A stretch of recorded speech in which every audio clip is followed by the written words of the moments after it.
Vencendo o Câncer Infantil. Olá, Camaçari, estamos de volta aqui no nosso segundo momento, momento de entrevistas, hoje com Cineide Lopes, que veio conversar com a gente sobre um tema que foi até sugerido por Simara Ellery, né, Cineide? Que é falar sobre compulsão. A gente precisa conversar sobre isso, porque, na realidade, existem inúmeras formas de uma pessoa manifestar compulsão, não só no consumo, como no uso da internet, como na questão do namoro, a parte sexual, tem várias formas de se mostrar compulsão. Então vamos hoje, ó, como diria Cineide Lopes no Facebook, é a cidade no divã. Então vamos lá, Cineide. Gostei. Boa tarde, tudo bom? Boa tarde, Lai. Boa tarde, telespectadores. Para mim, mais uma vez, é uma honra estarmos aqui. Essa brincadeirinha a gente começou a fazer lá e com os amigos do Face mesmo, falando comigo. Cineide, a cidade, a sociedade está no divã lá em Simara. Eu acho que isso vai pegar, esse quadro vai pegar. Eu também acho, já pegou, Já né? pegou. A segunda terça-feira do mês, a gente vai estar sempre com você por aqui, batendo esse papo. Tranquilo, a gente está à disposição. A primeira coisa que a gente queria saber é sobre o que é a compulsão, para a gente daí começar esse bate-papo. Na verdade, Lai, a gente pode sintetizar a questão da compulsão como um comportamento que a pessoa não consegue controlar. Na verdade, são ações mal adaptadas que faz com que esse indivíduo, esse homem, essa mulher, repitam por várias vezes esse comportamento, ou para liberar ele de um desprazer, que a gente vai tratar disso, que é a questão do transtorno obsessivo compulsivo. Então, existe um desprazer que faz com que ele repita a mesma atividade o tempo todo. Ou a questão da busca do prazer. Então, a gente vai ver que é uma questão de suprir a ausência de algo. No meio das perguntas, a gente vai respondendo isso devagarzinho. Bom, agora, uma outra coisa. A compulsividade, algumas pessoas acreditam que a compulsividade esteja ligada à parte assim de drogas, a questões negativas. E a gente sabe que a compulsividade ela também pode estar ligada a coisas prazerosas. A necessidade do indivíduo de querer repetir aquela sensação de bem-estar. Aí vamos falar mais um pouquinho sobre isso. Com certeza. Existem alguns estudos, e aí nós vamos falar agora didaticamente. Alguns estudos, eles comparam a relação dos comportamentos compulsivos com essa relação que você trouxe agora mesmo, em relação à droga. Por quê? A questão, por exemplo, da abstinência da droga. Uma pessoa, quando ela tem abstinência de droga, ela sente a sudorese, tremores, dor no corpo, dor de cabeça. E, por incrível que pareça, nesses estudos, pesquisando com algumas mulheres e alguns homens, se descobriu que essas pessoas que têm comportamentos compulsivos, na ausência desse comportamento, de não praticar essas ações, elas passaram a ter os mesmos sintomas. Em meio ao caminho, né, começou-se estudos, que nós vamos discutir sobre isso, de um neurotransmissor chamado dopamina. É um neurotransmissor que é responsável pelo prazer que a pessoa sente. Então, isso está ligado muito ao cérebro. E nós vamos ver o porquê que isso acontece e como isso acontece. Agora sim, falando da dopamina um pouquinho, me parece que algumas pessoas que entram no quadro depressivo é exatamente por não terem, ao longo de um determinado período da vida, estimulado a liberação de dopamina. Daí entram os remédios, né, os antidepressivos, fazendo com que o corpo vá se equilibrando quimicamente e que, com o tempo, ele consiga ir produzindo a substância necessária, não é isso? Neurotransmissor. É isso. Na verdade, assim, o que é que acontece? É por isso que a gente sempre salienta da importância da junção entre o tratamento farmacológico e o tratamento psicoterapêutico. Porque, assim, a pessoa ter só esse tratamento psicoterapêutico, sem a junção desse tratamento farmacológico, essa pessoa, como você salientou agora, ela vai ter essa ausência da dopamina. Então, assim, esse neurotransmissor, ele é responsável por esse prazer dessa pessoa. Alguns comportamentos compulsivos, ou não compulsivos mesmo, levam-nos a sentir um prazer maior. Como encontrar uma pessoa que a gente há muito tempo não viu. Uma comida gostosa, fazer uma atividade que nos dá prazer, o próprio sexo. Então, são situações que despertam, né, esse neurotransmissor que faz com que a gente sinta prazer. Então, assim, como você disse, algumas pessoas que têm quadro de depressão, elas, em algum dado momento da sua vida, elas passam a não encontrar mais esse prazer nessas coisas. Ou seja, esse neurotransmissor, ele passa a não ser mais ativado. E, por isso, se começa a iniciar esse processo do quadro da depressão. Olha, eu vou lembrar para vocês que nós estamos ao vivo hoje aqui com a Cineide Lopes, no 3040 2700. Se você quiser participar, ligue para a gente, faça sua pergunta no ar, ou então somente encaminhe, que a gente coloca aqui sua perguntinha, para que Cineide ajude a gente, né, Cineide? Nós vamos ajudar, com certeza. Bom, Cineide, agora a gente viu na novela, eu não assisto muito novela, mas eu vi alguns quadros da delegada Elô, até porque Giovanna Antonelli é uma atriz que ela se joga muito, se entrega muito ao personagem, então só de vê-la me chamou a atenção num determinado capítulo e eu comecei a assistir alguns trechos da novela por conta disso. Ela tinha um consumo excessivo. Ela ia para um local e comprava, e a gente não sabia se ela estava comprando para tentar se acalmar dos casos que ela tinha que resolver. O que era aquilo que estava acontecendo, que parece que a Rede Globo mostrou, mas não trabalhou isso, não esmiuçou o assunto. Eu acho que até alguns estudantes de psicologia, a gente conversando sobre nas redes sociais, tratamos disso. A novela terminou e não se trouxe salientando sobre o assunto e a importância do tratamento. Então ficou parecendo que era um assunto comum, o que não é. Então, assim, o fato da compulsão da compra, que é a oninomania, fazia com que a Elô, na sua frustração, na ausência, todas as vezes isso ficava muito claro. Era quando ela discutia com a filha, quando ela tinha um problema com o marido, a falta de adaptação, às vezes a frustração em relação ao trabalho. E isso fazia com que ela comprasse em excesso. Aí as pessoas perguntam, então quer dizer que toda vez que eu saio para comprar uma roupa, um sapato, isso e aquilo, quer dizer que eu tenho a oninomania? Não. Simplesmente a gente começa a perceber que as pessoas passam a centralizar a sua vida a partir desse comportamento. Eu só resolvo o meu problema comprando. Eu só resolvo a minha frustração comprando. E, na maioria das vezes, é comprando objetos que não são mais necessários para a minha vida. Então, se você vê, existem pessoas, por exemplo, que têm, em média, 200 até 300 pares de sapato. Às vezes, o meu esposo, ele brinca. Ele diz assim, você tem um sapato vermelho, um verde, um amarelo, que é normal. Isso é normal das mulheres, né? Agora, 300 pares de sapato. Você já vê que é um pouco mais complicado.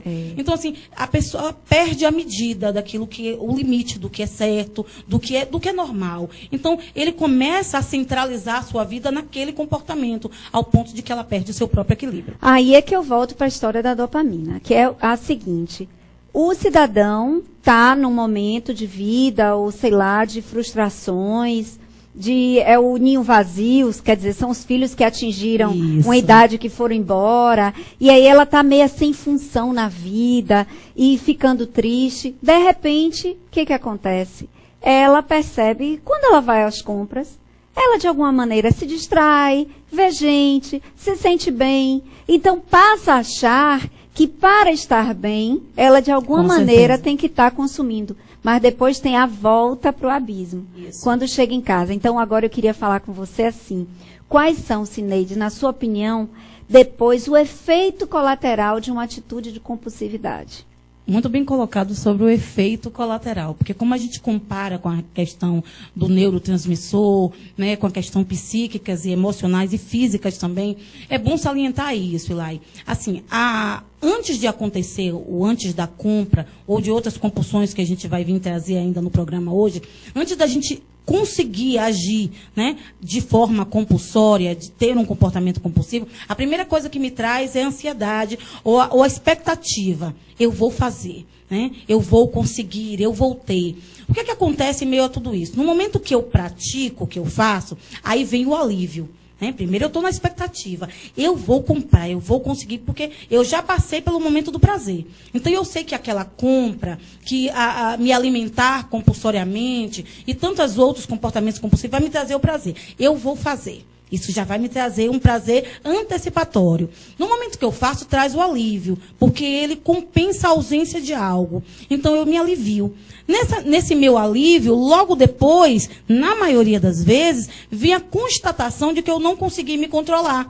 Porque ou alguém me pontua isso, né? Na maioria das vezes a gente é pontuado por um familiar, por um amigo, uma pessoa muito próxima, ou eu mesmo consigo perceber isso. E essa minha falta de controle leva a minha tristeza de não ter um autocontrole sobre eu mesmo. Então seriam o quê? Os efeitos colaterais, a culpa, depois a tristeza, até, de certa maneira, a depressão, a angústia. Com certeza. Agora, você falou, e a gente está aqui se prendendo muito à questão do fato, Cineide, de ser assim, a questão da compra. Verdade. Só que a compra, o prejuízo eu estou causando a mim mesma, ao meu bolso, ao meu dinheiro. E quando é uma pessoa, por exemplo, que é compulsiva por namoro? Não estou falando nem de sexo, eu estou falando de namoro. É aquele rapaz que está sempre começando o namoro, aí quando sai da paixão, aí ele vai buscar outra namorada, muitas vezes até trai a primeira, porque não consegue fechar as histórias, e tem sempre a compulsividade em estar buscando aquele sentimento de paixão por alguém. Quer dizer, aí no caso, ele não está só prejudicando a ele está prejudicando outra pessoa. Então, vamos falar um pouquinho também dessas compulsividades que, de certa maneira, afetam o outro ser humano. Com certeza. É importante você trazer isso, Ilai, porque são assuntos que são comuns na sociedade e, às vezes, a gente não leva tão a sério como deveria, né? Então, por exemplo, um rapaz como esse, ou uma moça, né, que isso já não é tão incomum, né, no meio feminino, ele é considerado como galinha, ou como aquele que, né, pega um, pega outro, aquele que não... Só que se a gente for analisar, que é por isso a vantagem da análise, né, da busca, da procura de uma psicoterapia, nessa análise, o psicoterapeuta, o psicólogo, ele vai descobrir que esse indivíduo ele teve uma ausência afetiva, né? Então, ele tem, na grande maioria das vezes, o medo de se prender, o medo de se relacionar, o medo até de se doar por não receber de volta aquilo que ele espera. Mas não poderia ser só uma compulsividade por sentir-se apaixonado? Também. Pode ser. Ou pelo prazer de pessoas diferentes. Então, assim, existem diversas formas desse prazer, diversos motivos para esse prazer que levam. Então, assim, quando a gente estuda qualquer caso de compulsão, de comportamento compulsório, a gente tem que levar um caso isolado do outro. Porque, por exemplo, você pode ter dois rapazes na mesma situação, com a mesma relação, com o mesmo comportamento compulsório. Mas quando ele leva isso ao set terapêutico, ele vem descobrir que as suas razões e os seus prazeres são diferentes. Então, isso difere muito de um para o outro.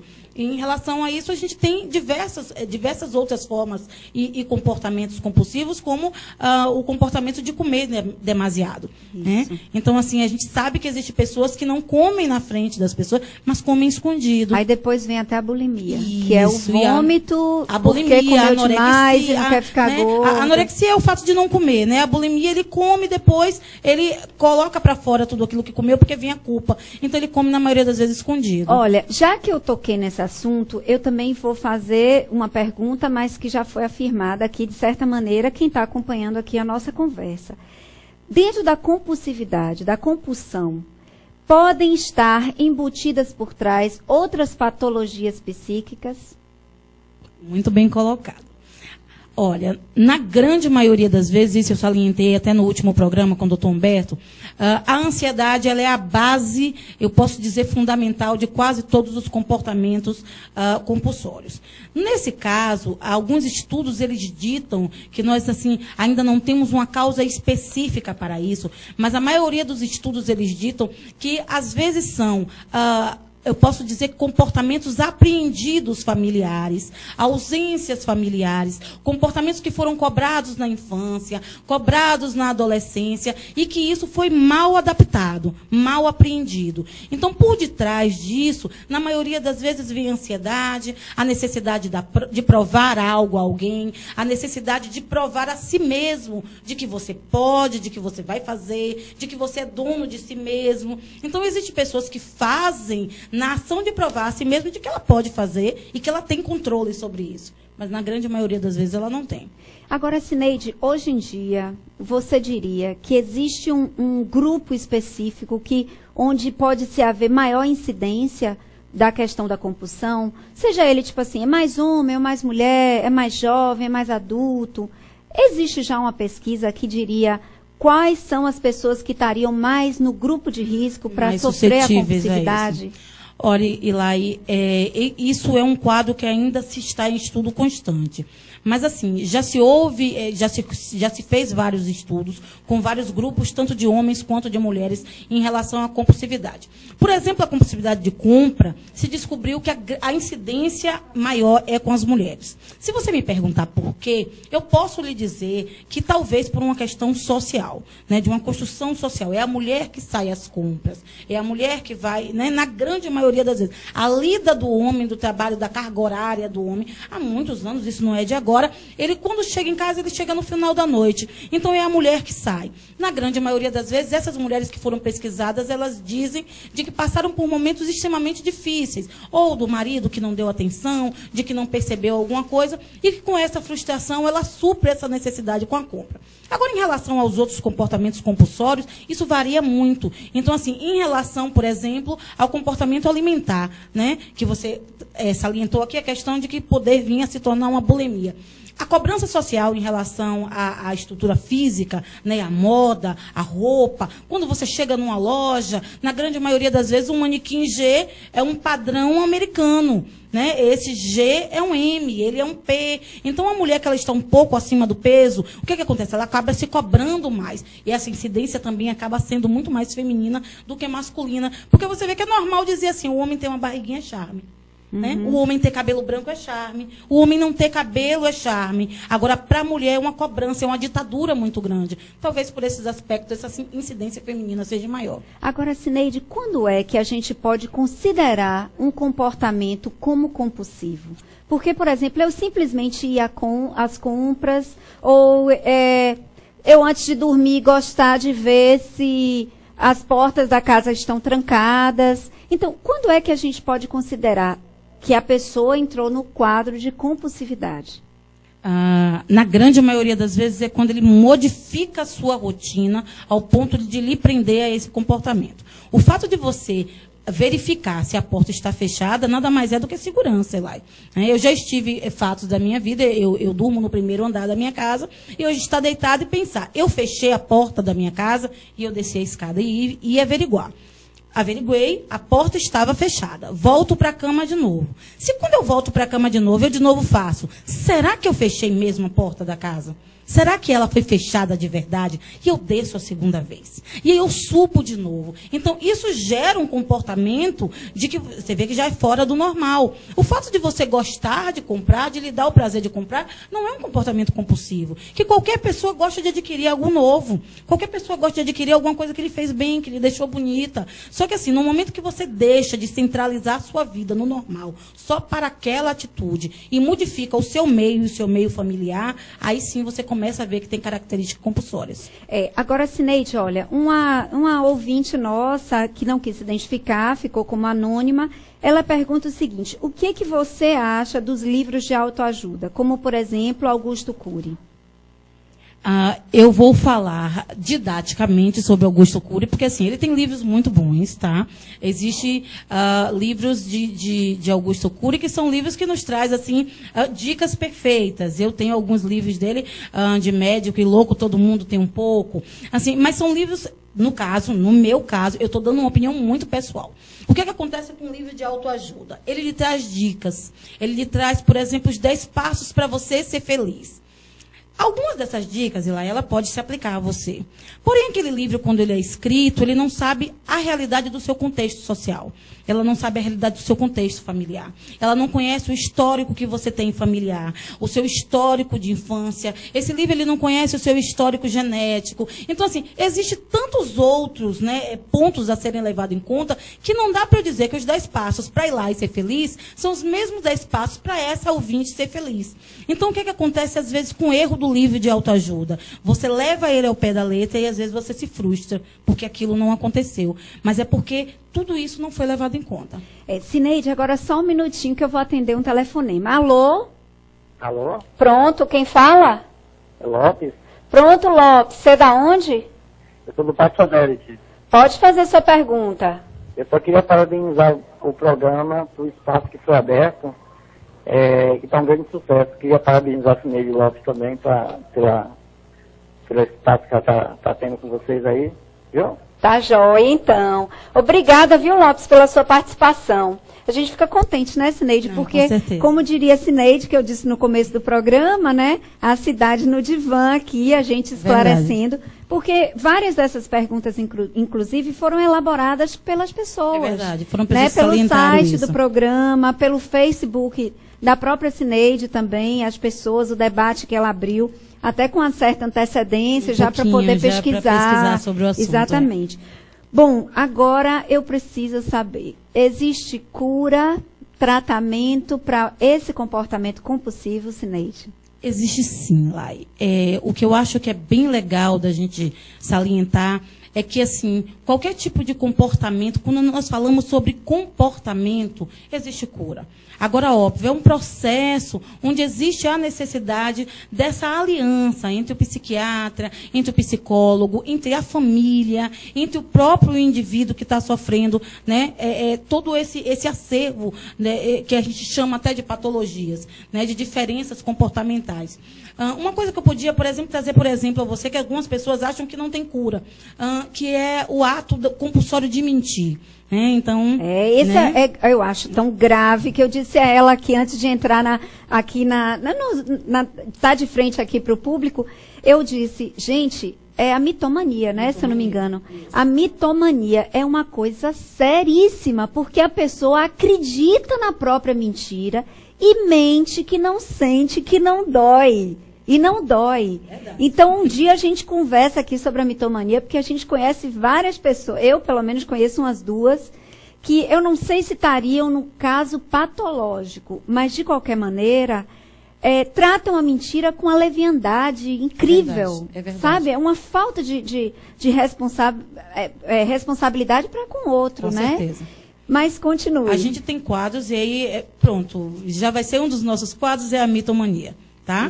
Então, assim, a gente tem quadros de pessoas que mentem ao ponto de que ela prejudica o outro com a sua mentira.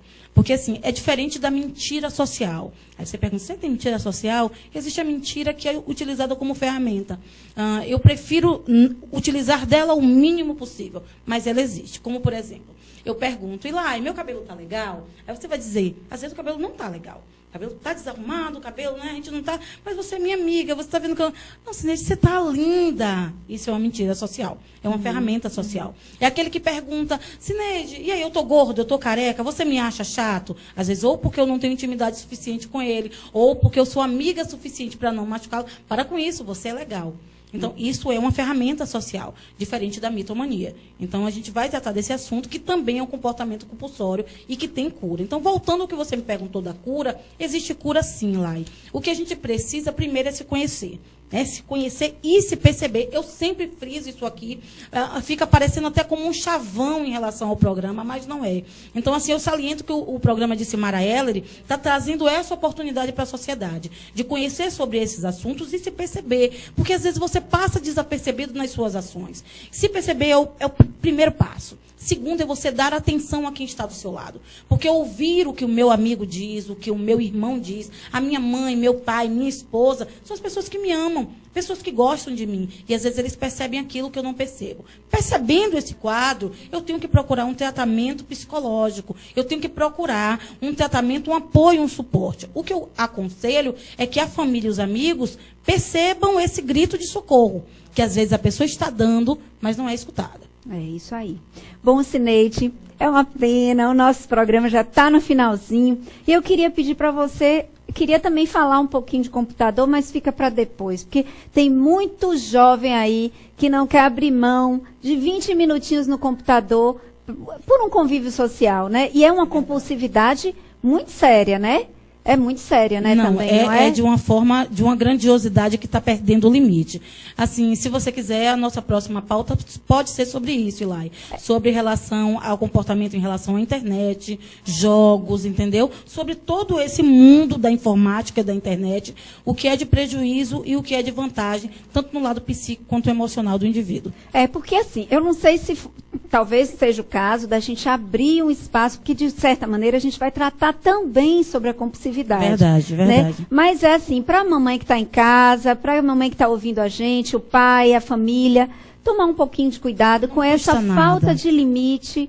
E quando você perceber que o filho se sente até raivoso, né, aborrecido, chateado, por conta de você pedir, olha, vamos ali na esquina comprar Verdade. uma coisa, Isso é e muito ele não comum. quer abrir mão dos 5 minutinhos da meia horinha dele ali na internet, né? É outra compulsividade que aí está Muito assolando. grave. Eu digo até que é uma compulsividade da nossa era.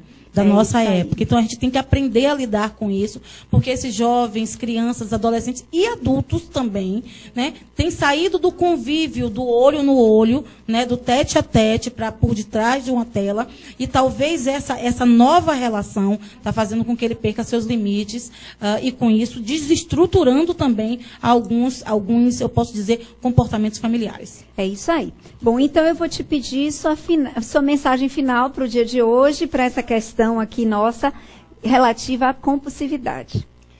Gente, olha, em primeiro lugar, eu quero mais uma vez agradecer a vocês e deixar esse recado, né? A gente já falou sobre isso, mas mais uma vez, busque ajuda. Porque você ter um comportamento compulsório, você não saber controlar alguma situação, isso não quer dizer que você é fraco, nem que você é melhor ou pior do que alguém. Isso tão somente está mostrando que você tem uma fragilidade. Existe uma ausência que você está querendo superar, né, que você está querendo colocar no lugar com esse comportamento. Mas para isso você vai precisar tratar-se. Então eu volto a dizer que o programa Cimarelli hoje ele está estendendo a mão para você. Então, pegue essa mão, aceite essa mão estendida, né? Procure ajuda. Se você não souber quem procurar, ligue para o programa. O programa a gente vai entrar em contato com vocês, a gente vai procurar orientar, porque eu acho que o papel desse programa é trazer para vocês tanto quanto resposta, quanto solução, na medida do possível, dos seus problemas. Muito obrigado por nos deixar entrar em sua casa. E mais uma vez, Ilai e a equipe, eu agradeço e nós vamos estar aqui por outras vezes. É isso aí, gente. Olha, a gente vai fazer o seguinte, Cineide, não vamos combinar qual vai ser o próximo tema. Combinado. A gente faz uma enquete no Facebook, no seu. Combinado. Tá certo? E aí você traz pra gente, porque aí a gente se encontra novamente em junho aqui, debatendo sobre alguma questão que a gente precisa, não pode fechar os olhos para essa questão emocional. E eu queria deixar, já que eu pedi suas considerações finais, eu queria dizer ao nosso ouvinte que nos acompanha que tente se encontrar, se olhe no espelho, tente cultivar valores interiores, valores morais que são intransponíveis. A pele envelhece, a geladeira enferruja, mas os valores que você conquista, eles vão ser perenes e vão te ajudar muito a melhorar nessas questões aí psicológicas e emocionais, tá bom? Amanhã a gente se encontra por aqui de novo, tá certo? Até lá!